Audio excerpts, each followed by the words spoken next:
మాట్లాడాలంటే శారీరక లక్షణాంశాలు అంటే మనకి రెండు రకాల అంశాలు ఉంటాయి. బాహ్యంగా కనిపించే లక్షణాలు, అంతర నిర్మాణంగా ఉండే లక్షణాంశాలు. శారీరక బాహ్య లక్షణాంశాలు అంటే ఏం చెప్తాం మనం? ఆ వ్యక్తి యొక్క రంగు, ఆ వ్యక్తి యొక్క ఎత్తు, ఆ వ్యక్తి యొక్క అందం, ఇవన్నీ మనకి శారీరక లక్షణాంశాల కింద బాహ్య రూప లక్షణాంశాలు అని పిలుస్తూ ఉంటాం. మానసిక లక్షణాంశాలు అంటే తెలివి, ఆలోచన, వివేచన, ఇవన్నీ మనకి మానసిక లక్షణాంశాలు. సాంఘిక లక్షణాంశాలు అంటే సాంఘిక విలువలు కొన్ని ఉంటాయి. పెద్దలను గౌరవించడం అని, కుటుంబ మర్యాదలు కాపాడడం అని, సంఘంలో ఉన్నటువంటి విలువలకి కట్టుబడి ఉండడం అని, ఇలాంటి విషయాలు కొన్ని మనకి ఎందులో ఉంటాయి? సాంఘిక లక్షణాంశాల్లో ఉంటాయి. ఇవి కూడా ఒక వ్యక్తి యొక్క మూర్తిమత్వాన్ని నిర్ధారిస్తూ ఉంటాయి.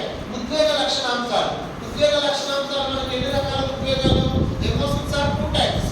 పాజిటివ్ ఎమోషన్స్ ఉంటాయి, నెగిటివ్ ఎమోషన్స్ ఉంటాయి.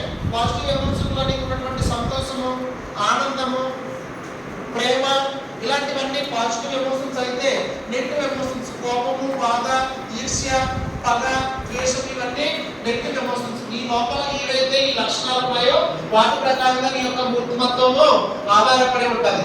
ఆ తర్వాత నైతిక లక్షణాంశాలు.